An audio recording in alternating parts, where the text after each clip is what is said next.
दो खबरें इंटरेस्टिंग है, मैं आपको बताऊं, जो मुझे लगा कि आज इन पर हमें बात करना चाहिए।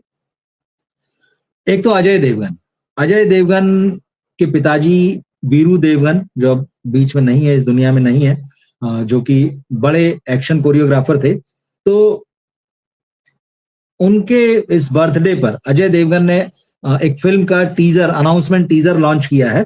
उसमें एक उन्होंने डायलॉग बोला है। उस डायलॉग पर सोशल मीडिया में बहस छिड़ गई है और लोग कह रहे हैं कि क्या अजय देवगन ने शाहरुख खान पर निशाना साधा है इस डायलॉग, क्योंकि उस डायलॉग में पठान का जिक्र आता है। अब वो पठान फिल्म है कि नहीं है, वो आपके अपने सोचने के ऊपर डिपेंड करता है। लेकिन इस डायलॉग में जब पठान शब्द लोगों ने सुना तो उन्हें, बहुत सारे लोगों को ऐसा लग रहा है कि शायद शाहरुख खान को उन्होंने टारगेट किया है। क्या है डायलॉग, वो भी मैं आपको बताऊंगा। दरअसल शाहरुख और अजय देवगन की राइवलरी जो है वो पुरानी है। अब हालांकि बहुत 30 साल से ज्यादा हो गए हैं दोनों को, बल्कि और भी ज्यादा। तो वो राइवलरी एज के साथ जो है कहीं ना कहीं आप कह सकते हैं खत्म भी हो गई है। लेकिन अगर एक हेल्दी कंपटीशन है तो वो तो हमेशा बना रहना चाहिए। किसी भी स्थिति में उस हेल्दी कंपटीशन को खत्म नहीं होना चाहिए। लेकिन हाँ, ये हुआ कि दोनों के बीच में तनाव कभी कभार, चाहे आप उसको मीडिया की खबरें कहिए, जो भी कही, आता रहा है। और काजोल, जो कि शाहरुख खान की मतलब सबसे अच्छी जोड़ी उनके साथ बनती है पर्दे पर, वो अजय देवगन की वाइफ है।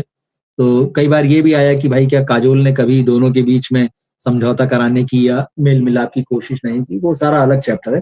लेकिन अगर इस डायलॉग की बात हम देखें तो ये जो फिल्म है इसका नाम है चौहान। अजय देवगन ने जो टीजर लॉन्च किया अपने फादर के बर्थडे पर, फर्स्ट लुक है। और ये फिल्म अगले साल आएगी, अभी नहीं आएगी। ये 1 अक्टूबर 2027 को रिलीज होगी। अब ये फिल्म जो है, कश्मीर की जो समस्या रही है देश की आजादी के बाद से, तो ये उसको लेकर, वहां का जो भी हिस्ट्री रही है,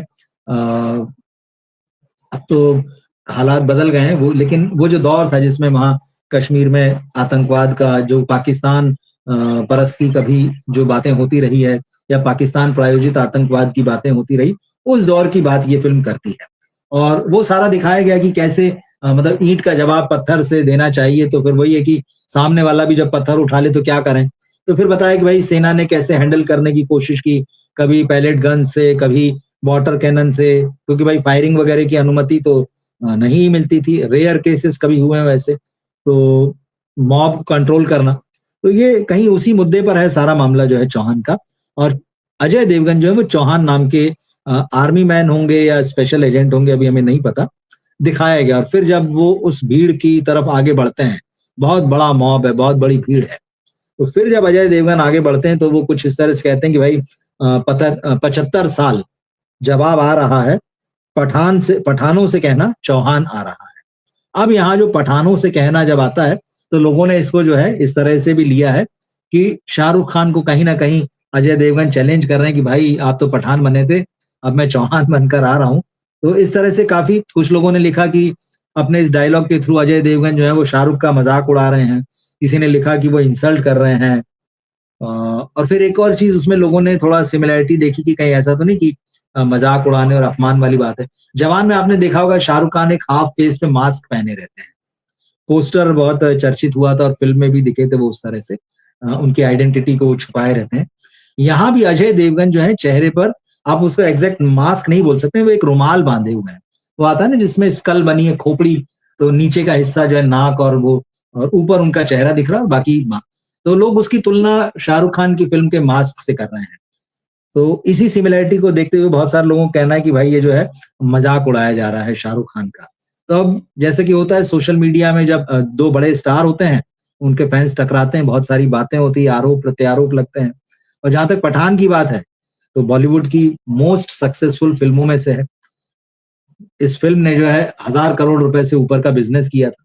तो ये बात भी, अब ये एक अलग मसला है कि ये जो पूरा कलेक्शन था वो जेन्युइन था, ऑर्गेनिक था, या फिर मैनिपुलेट किया गया था। हर तरह की बातें होती है, लेकिन ऑन रिकॉर्ड तो यही है, 1000 करोड़ रुपए से ज्यादा का कलेक्शन।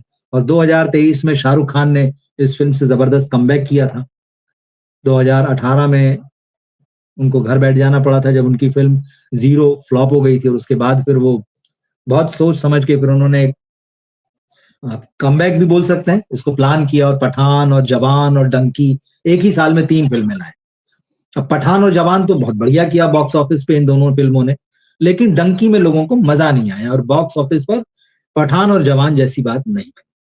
तो अगली खबर जो है वो हमारी वो डंकी से जुड़ी हुई है। डंकी के जो डायरेक्टर हैं राजकुमार हिरानी, उन्होंने एक इंटरव्यू में ये कहा है, और जो उनका ऑब्जर्वेशन है कि उनके हिसाब से डंकी क्यों नहीं चली। भाई शाहरुख खान की फिल्म थी, उसी साल आ रही, कुछ महीनों के अंतराल में ये फिल्में एक के बाद एक रिलीज हो रही हैं।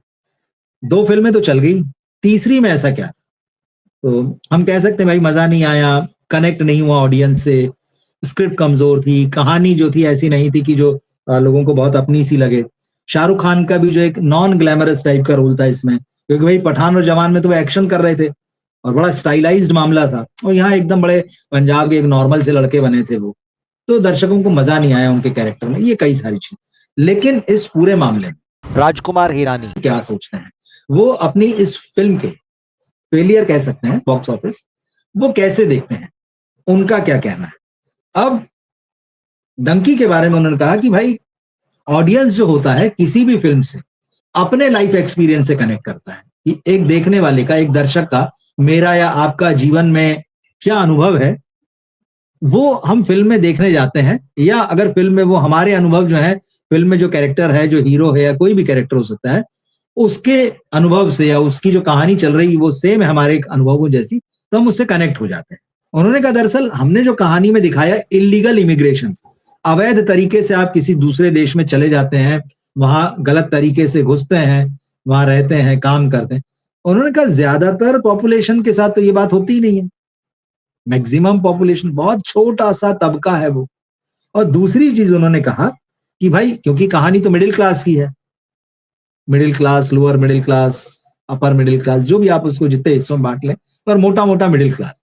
तो उन्होंने कहा कि जब हमारा मिडिल क्लास विदेश जाना चाहता है, उसको वीजा आसानी से मिल जाता है। तो जो भी यूएस जाना चाहता है, यूरोप जाना चाहता है, कहीं भी जाना चाहता है, चाहे घूमने जाना चाहता है, चाहे वर्क के लिए जाना चाहता है, एजुकेशन के लिए जाना चाहता है, उसको वीजा मिल जाता है।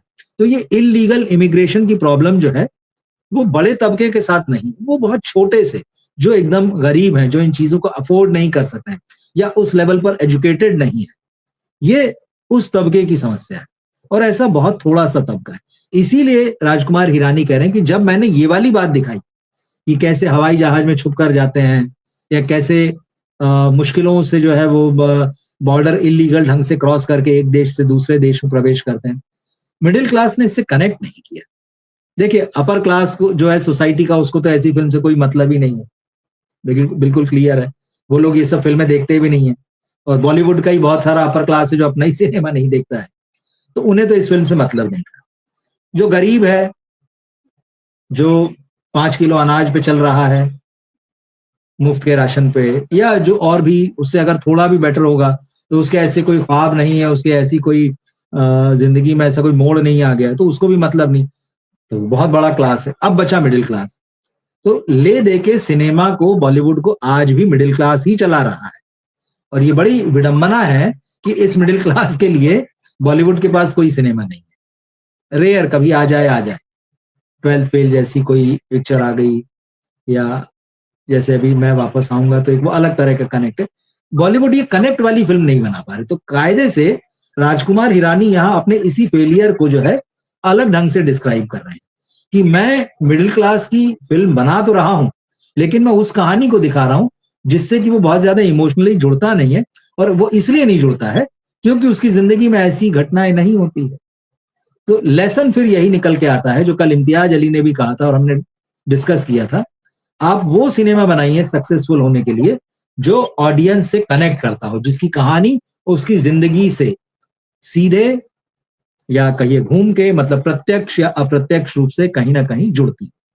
तो यही बात जो है, हालांकि राजकुमार हिरानी कहते हैं ठीक है भाई फिल्म नहीं चली, कम पसंद आई, ज्यादा लोगों से कनेक्ट नहीं हुई, मगर उनका कहना है कि मुझे अपनी इस फिल्म पर गर्व है, होना भी चाहिए। तो एक क्रिएटर है वो, एक क्रिएटिव आदमी है। बॉक्स ऑफिस और ये सारी चीजें होती है, कभी सक्सेस मिलती है, कभी फेलियर मिलती है। अब देखते हैं वो नेक्स्ट क्या बनाएंगे, कैसे बनाएंगे।